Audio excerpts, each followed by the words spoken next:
La réalité, c'est que tu ne vois qu'une partie de l'iceberg. Salut à tous, aujourd'hui on se retrouve pour une nouvelle vidéo dans laquelle on parle de sacrifice. Quand j'ai commencé ma perte de poids, je savais que ça n'allait pas être facile, je savais que ça n'allait pas être simple mentalement aussi. Du jour au lendemain, j'ai arrêté les conneries, les fast-food, les boissons sucrées, les repas du soir, riches en glucides. J'ai arrêté tout ça. La semaine, après le lycée, j'allais à la salle 3 fois par semaine. Donc c'était mercredi, vendredi et dimanche. Le mercredi c'était pec triceps, vendredi c'était dos biceps et dimanche jambes épaules. Autant vous dire qu'après ces séances-là, physiquement et mentalement, j'étais ruiné et rincé. Quand je rentrais chez moi le soir, je ne jouais plus à la console. Et Dieu sait à quel point j'aime jouer à la console. Je me rappelle comme si c'était hier. En 2018, j'ai joué de 18h du matin jusqu'à 6h du matin à la console. Vous imaginez? Une folie totale. Jusqu'au moment où mon père m'a mis un petit coup de pression, je me suis dit, aïe, il faut que j'aille dormir. À cette époque-là, des frérots sur la play m'ont dit clairement, tu t'es fait pull-up. À cette époque-là, on jouait à Touquet. C'était lourd, mais j'étais complètement un zinzin. Et pour vous dire, une fois, j'ai mal dormi, ça m'a coûté cher.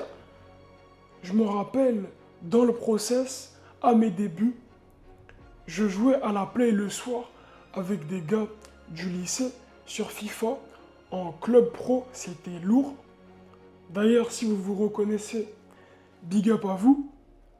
J'avais dormi à ce moment-là à 2h du matin. Vous imaginez juste 2h du matin. Quand je suis parti dormir, après, le lendemain, en fin de séance, autant vous dire que les 2h du matin, je les ai clairement sentis passer. C'était atroce. J'étais fatigué à un niveau où vous n'avez même pas idée. Et le samedi, je allais jouer au basket. Honnêtement, j'aimais vraiment ça. J'étais parti jouer au basket, si je ne me trompe pas, 8 jours après avoir commencé la salle. Donc le 15 mai 2022. Je trouvais que c'était vraiment lourd. Je me dépensais. Mais à la fin, quand je marchais, les gars, mes pieds étaient en feu. Je marchais comme ça, avec le dos un peu courbé. C'était catastrophique, mais j'étais fier. Je m'étais cramé comme pas possible. Et mon cardio, au fil du temps, il s'améliorait. Et ensuite, une fois rentré chez moi, les gars, j'ai pris une photo de face et une photo de dos de moi en étant obèse. Cette photo-là, je l'avais prise le 15 mai 2022. J'avais des grosses joues, j'avais des tresses, torse nu, j'avais des seins. Laissez tomber. Physique, catastrophique. Mais comme vous le savez, c'était tout simplement les débuts, donc normal. Et à ce moment-là, je ne le savais pas encore, mais j'ai pris un chemin qui allait changer ma vie, les gars. Et tous ces sacrifices, vous ne les voyez pas. C'est tout ce que vous ne voyez pas.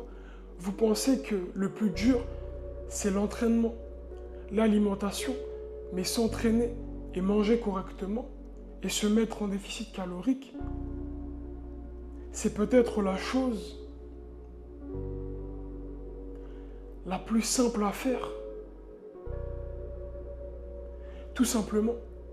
Aujourd'hui, je suis encore dans le process, mais je sais que ça va le faire, je n'ai aucun doute, j'ai confiance en moi. J'ai travaillé pour avoir confiance en moi, donc évidemment que je mérite tout ça, les gars. Il me reste exactement 8 kilos à perdre. Et la question et la chose que je me dis, ou plutôt excusez-moi, ce que je me dis, qu'est-ce qui peut m'arrêter après tout ce que j'ai traversé au final? Personne. Et les gars, pour ceux qui veulent réellement évoluer, sans bullshit, sans blabla, j'ai créé un Discord pour que vous vous réunissiez entre vous, entre mecs déter qui veulent évoluer, passer un cap, être inspirant comme moi je le suis actuellement, être de meilleurs hommes physiquement, que je vous partage mon expérience. Le Discord est dans la description. C'était Steve, évolue, ne reste pas au même point, investis sur toi. À la prochaine.